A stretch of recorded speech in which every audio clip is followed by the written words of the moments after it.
Hello everybody, it's time for Lord of the Flies, Chapter 5, Beast from Water.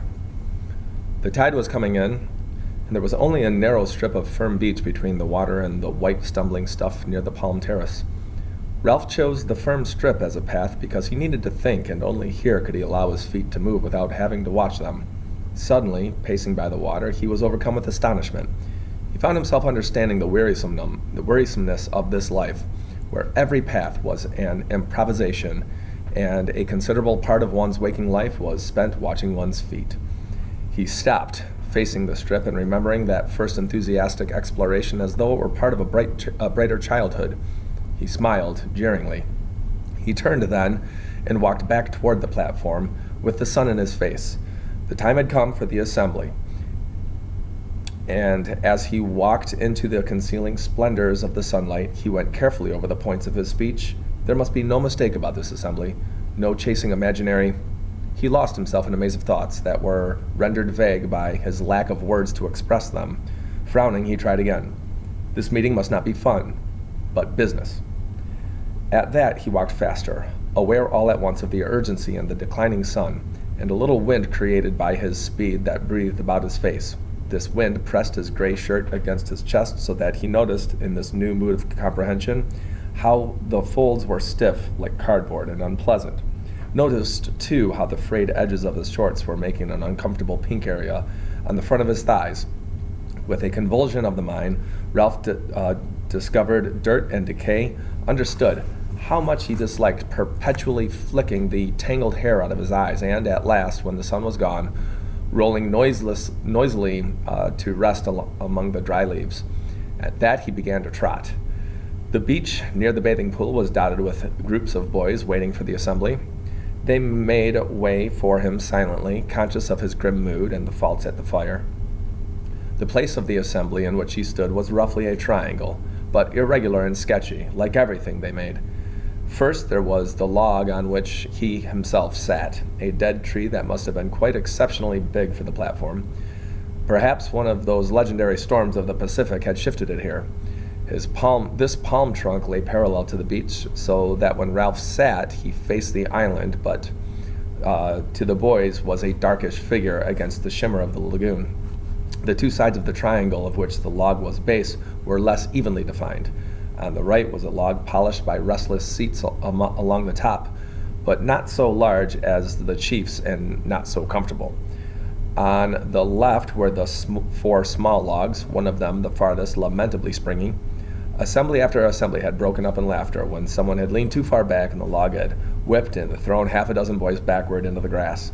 Yet, now, he saw no one had the wit, not himself, nor Piggy, nor Jack, to bring a stone and wedge the thing, so they would continue enduring the ill-balanced twister, because, again, he lost himself in deep waters. Grass was worn away in front of each trunk, but grew tall and untrodden in the center of the triangle. Then, at the apex, the grass was thick again, because no one sat there. All round the place of the assembly, the great trunks rose, straight or leaning, and supported the low roof of the leaves. On two sides was the beach, behind the lagoon, in front the darkness of the island. Ralph turned to the chief's seat. They had never had an assembly as late before. That was why the place looked so different. Normally, the underside of the green roof was lit by a triangle of golden reflections, and their faces were lit upside down, like, thought Ralph, when you hold an electric torch in your hands. But now the sun was slanting in at one side so that the shadows were where they ought to be. Again, he fell into that strange mood of speculation that was so foreign to him. If faces were different when lit from above or below, what was a face? What was anything? Ralph moved impatiently. The trouble was, if you were chief, you had to think. You had to be wise. And then the occasion slipped by so that you had to grab at a decision. This made you think, because thought was a valuable thing, and that got results. Only, decided Ralph as he faced the chief's seat, I can't think. Not like Piggy. Once more that evening, Ralph had to adjust his values. Piggy could think. He could go step by step inside that fat head of his. Only Piggy was no chief. But Piggy, for all his ludicrous body, had brains. Ralph was a specialist in thought now, and could recognize thought in another. The sun in his eyes reminded him how time was passing, so he took the conch down from the tree and examined the surface. Exposure to air had bleached the yellow and pink to near white and transparency. Ralph felt a kind of affectionate reverence for the conch, even though he had fished the thing out of the lagoon himself. He faced the place of assembly and put the conch to his lips. The others were waiting for this and came straight away. Those who were aware that a ship had passed the island while the fire was out were subdued by the thought of Ralph's anger, while those, including the little ones who did not know, were impressed by the general air of solemnity. The place of assembly filled quickly. Jack, Simon, Maurice, most of the hunters on Ralph's right, the rest on the left under the sun. Piggy came and stood outside the triangle. This indicated that he wished to listen but would not speak, and Piggy intended it as a gesture of disapproval. The thing is, we need an assembly. No one said anything, but the faces turned to Ralph were intent. He flourished the conch. He had learnt as a practical business, that fundamental statements like this had to be said at least twice before everyone understood them. One had to sit, attracting all eyes to the conch, and drop words like heavy round stones among the little groups that crouched or squatted. He was searching his mind for simple words so that even the little ones would understand what the assembly was about. Later, perhaps, practiced debaters, Jack, Maurice, Piggy, would use their whole arts to twist the meeting, but now, at the beginning, the subject of the debate must be laid out clearly. We need an assembly, not for fun, not for laughing and falling off the log. The group of little ones on the twister giggled and looked at each other. Not for making jokes, or for, he lifted the conch in an effort to find the compelling word, for cleverness. Not for any of these things, but to put things straight. He paused for a moment. I've been alone. By myself I went, thinking what's what. I know what we need, an assembly to put things straight. And first of all, I'm speaking. He paused for a moment and automatically pushed back his hair. Piggy tiptoed to the triangle, his ineffectual protest made, and joined the others. Ralph went on. We have lots of assemblies. Everyone enjoys speaking and being together. We decide things, but they don't get done. We were going to have water brought from the stream and left in those coconut shells under the fresh leaves. So it was for a few days, but now there's no water. The shells are dry. People drink from the river. There was a murmur of assent. Not that there's anything wrong with drinking from the river. I mean, I'd sooner have water from that place, you know, the pool where the waterfall is, than out of an old coconut shell. Only we said that we'd have water brought, and now not. There were only 2 full shells there this afternoon. He licked his lips. Then there's the huts, shelters. The murmur swelled again and died away. You mostly sleep in shelters. Tonight, except for Sam and Eric, up by the fire, you'll all sleep there. Who built the shelters? Clamor rose at once. Everyone had built the shelters. Ralph had to wave the conch once more. Wait a minute. I mean, who built all 3? We all built the first one. 4 of us built the second, and me and Simon built that last one over there. That's why it's so tottery. No, don't laugh. That shelter might fall down if the rain comes back. We need those shelters then. He paused and cleared his throat. Then there's another thing. We chose those rocks right along the bathing pool as a laboratory. That was sensible too. The tide cleans that place up. You little ones know about that.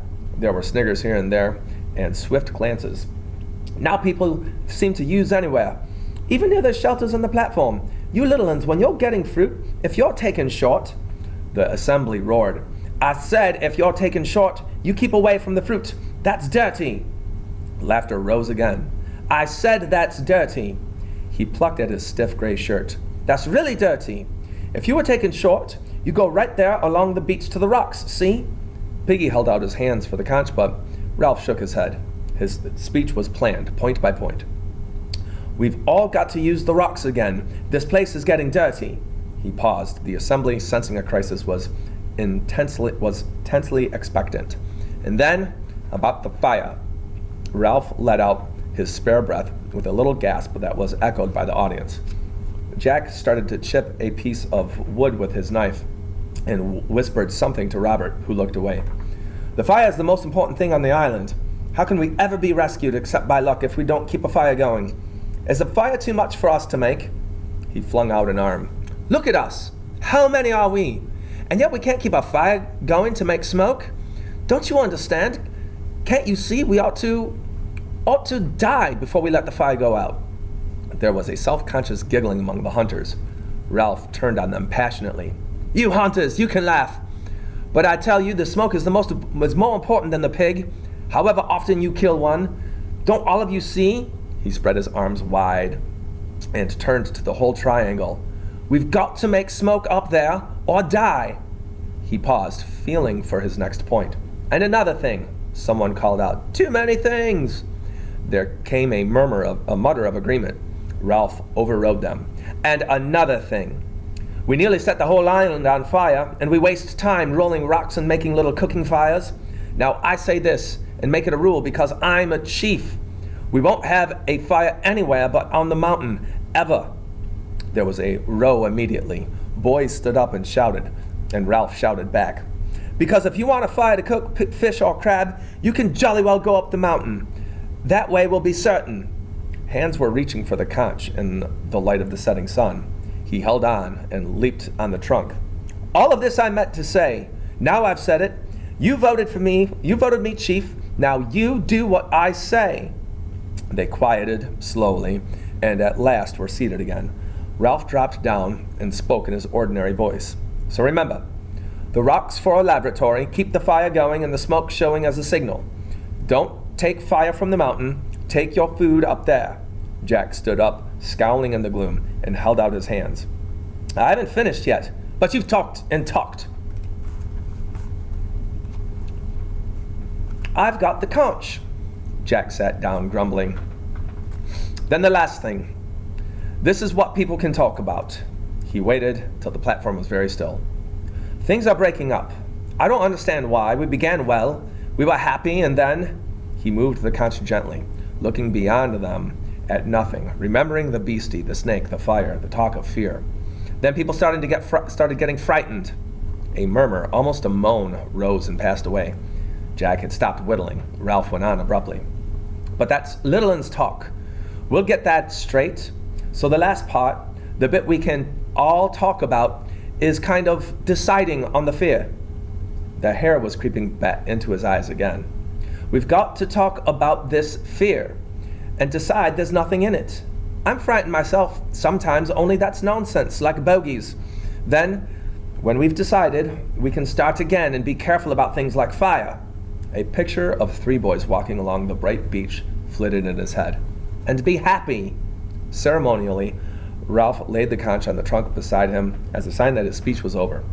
What sunlight reached them was level. Jack stood up and took the conch. So this is a meeting to find out what's what. I'll tell you what's what. You little uns started all this with the fear talk. Beasts. Where from? Of course, we're frightened sometimes, but we put up with being frightened. Only Ralph says you scream in the night. What does that mean but nightmares? Anyway, you don't hunt or build or help. You're a lot of crybabies and sissies, that's what. And as for the fear, you'll have to put up with that like the rest of us. Ralph looked at Jack open-mouthed, but Jack took no notice. The thing is, fear can't hurt you any more than a dream. There aren't any beasts to be afraid of on this island. He looked along the row of whispering little uns. Serve you right if something did get you, you useless lot of crybabies. But there is no animal. Ralph interrupted him testily. What's all this? Who said anything about an animal? You did the other day. You said they dream and cry out. Now they talk, but not only little uns, but my hunters sometimes. Talk of a thing, a dark thing, a beast, some sort of animal. I've heard. You thought not, didn't you? Now listen. You don't get big animals on small islands, only pigs. You only get lions and tigers in big countries like Africa and India. And at the zoo, I've got the conch. I'm not talking about the fear, I'm talking about the beast. Be frightened if you like. But as for the beast...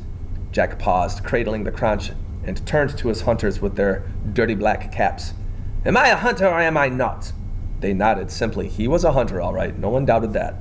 Well then, I've been all over this island by myself. If there were a beast, I would have seen it. Be frightened because you're like that, but there is no beast in the forest. Jack handed back the conch and sat down. The whole assembly applauded him with relief. Then Piggy held out his hand. I don't agree with all Jack said, but with some. Course there isn't a beast in the forest. How could there be? What would a beast eat? Pig. We eat pig. Piggy! I got the conch, said Piggy indignantly. Ralph, they ought to shut up, oughtn't they? You shut up, you little ones. What I mean is, I don't agree about this here fear. Of course there isn't nothing to be afraid of in the forest. Why, I've been there myself. You'll be talking about ghosts and such things next. Why, we know what goes on, and if there's something wrong, there's someone to put it right. He took off his glasses and blinked at them. The sun had gone as if the light had been turned off. Then he proceeded to explain. If you get a pain in your stomach, whether it's a little one or a big one, yours is a big one, when you're done laughing, perhaps we can get on with the meeting. And if them little uns climb back on the twister again, they'll only fall off in half a sec. So they might as well just sit on the ground and listen. No, you have doctors for everything, even the inside of your mind. You don't really mean that we've got to be frightened all the time of nothing. Life, said Piggy expansively, is scientific. That's what it is. In a year or two, when the war's over, they'll be traveling to Mars and back. I know there isn't no beast, not with claws and all that, I mean, but I know there isn't no fear either. Piggy paused. Unless, he moved restlessly, or Ralph moved restlessly. Unless what? Unless we got frightened of people. A sound, half laugh, half jeer, rose among the seated boys. Piggy ducked his head and went on hastily. So let's hear from that little one who talked about a beast, and perhaps we can show him how silly he is. The little uns began to jabber among themselves. Then one stood forward. What's your name? Phil. For a little un, he was self-confident, holding out his hands, cradling the conch as Ralph did, looking around at them to collect their attention before he spoke. Last night I had a dream, a horrid dream, fighting with things. I was outside the shelter by myself fighting with things, those twisty things in the trees. He paused, and the other little uns laughed in horrified sympathy.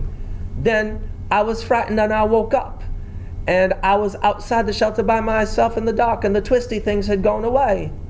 The vivid horror of this, so possible and so nakedly terrifying, held them all silent. The child's voice went piping on from behind the white conch.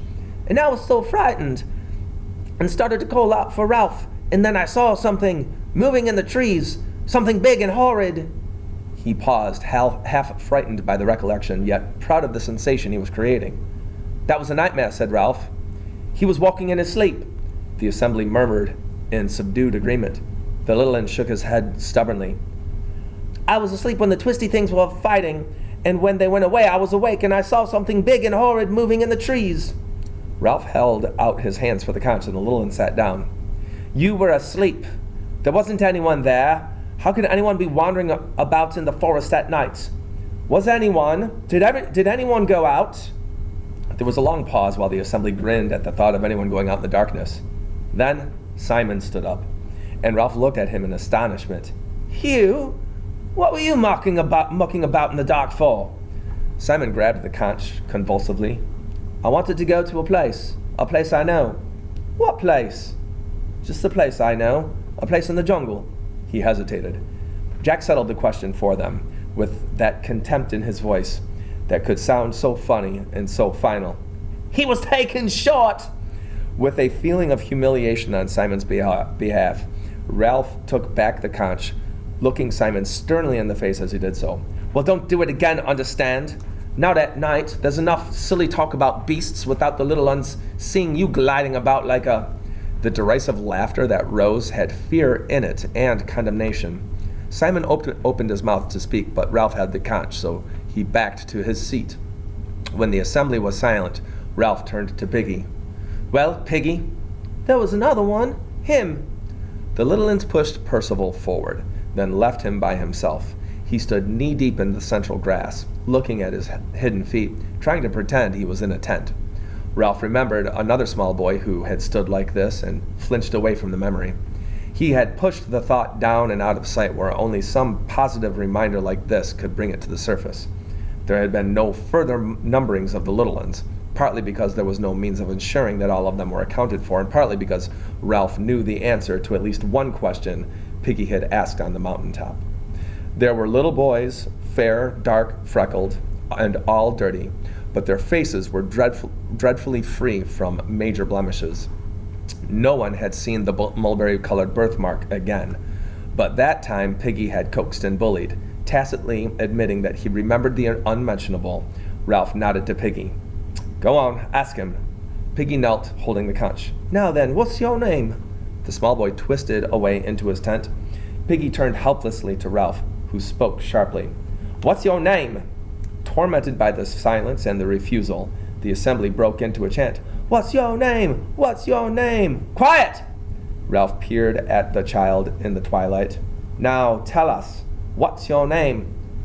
"Percival Wemmy's Madison, the vicarage, Harcourt, St. Anthony, Hants, telephone, tele.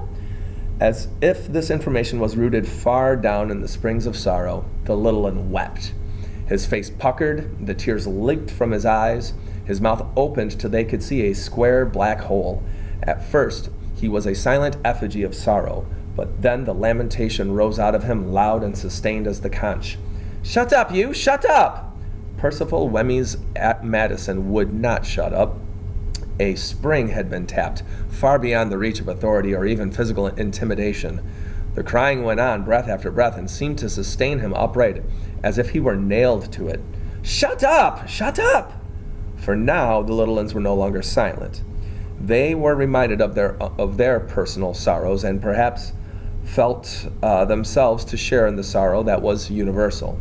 They began to cry in sympathy, two of them almost as loud as Percival. Maurice saved them. He cried out, "Look at me!"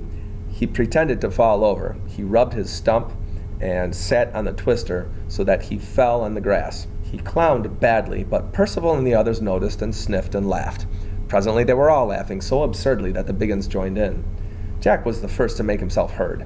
He had not gotten the conch and thus spoke against the rules, but nobody minded. "And what's that about the beast?"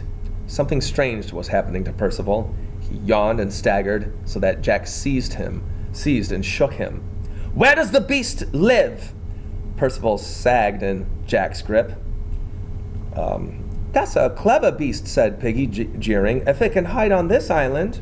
Jack's been everywhere. Where could a beast live? Beast my foot!" Percival muttered something, and the assembly laughed again. Ralph leaned forward. "What does he say?" Jack listened to Percival's answer, then let go of him. Percival, released, surrounded by the comfortable presence of humans, fell in the long grass and went to sleep. Jack cleared his throat, then reported casually, "He says the beast comes out of the sea." The last laugh died away. Ralph turned involuntarily, a black humped figure against the lagoon.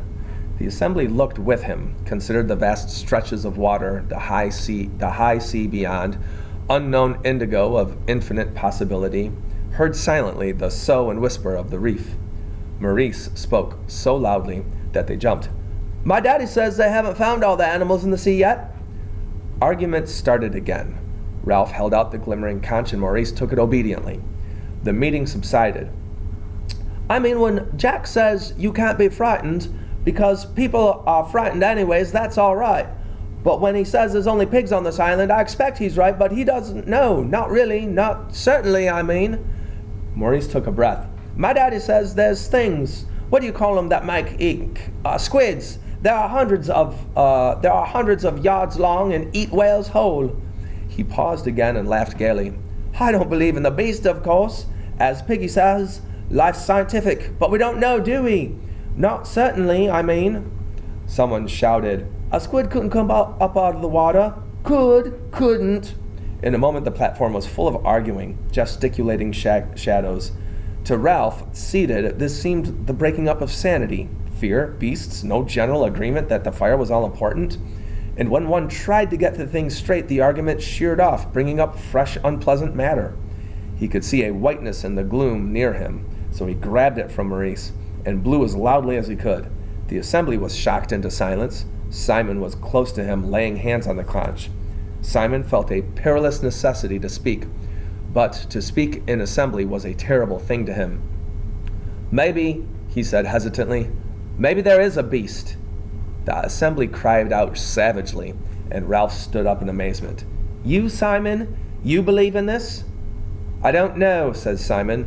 His heartbeats were choking him. But the storm broke. "Sit down! Shut up! Take the conch! Sod you, shut up!" Ralph shouted. "Hear him! He's got the conch!" "What I mean is, maybe it's only us." "Nuts!" That was from Piggy, shocked out of his decorum. Simon went on. "We could be sort of..." Simon became inarticulate in his effort to express mankind's essential illness. Inspiration came to him. "What's the dirtiest thing there is?" As an answer, Jack dropped into the uncomprehending silence that followed it the one crude expressive syllable. Release was immense. Those little ends who had climbed back on the twister fell off again and did not mind. The hunters were screaming with delight. Simon's effort fell about him in ruins. The laughter beat him cruelly, and he shrank away defenseless to his seat. At last the assembly was silent again. Someone spoke out of turn. "Maybe he means it's a sort of ghost." Ralph lifted the conch and peered into the gloom. The lightest thing was the pale beach. Surely the little ones were nearer. Yes, there was no doubt about it. They were huddled into a tight knot of bodies in the central grass. A flurry of wind made the palms talk, and the noise seemed very loud now that darkness and silence made it so noticeable. Two gray trunks rubbed each other with an evil speaking that no one had noticed by day. "I don't believe in no ghosts, ever." Jack was up, too, unaccountably angry. "Who cares what you believe, fatty?" "I got the conch." There was a sound of a brief tussle, and the conch moved to and fro. "Give me the conch back!" Ralph pushed between them and got a thump on the chest. He wrestled the conch from someone and sat down breathlessly. "There's too much talk about ghosts. We ought to have left this for daylight." A hushed and anonymous voice broke in. "Perhaps that's what the beast is, a ghost." The assembly was shaken as by a wind. "There's too much talking out of turn," Ralph said, "because we can't have proper assemblies if you don't stick to the rules." He stopped again.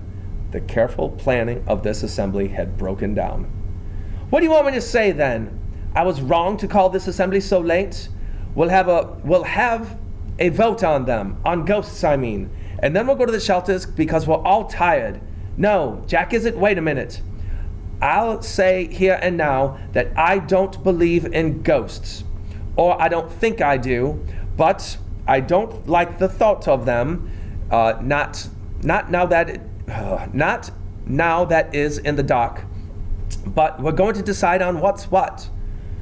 He raised the conch for a moment. "Very well then. I suppose what's what is whether there are ghosts or not."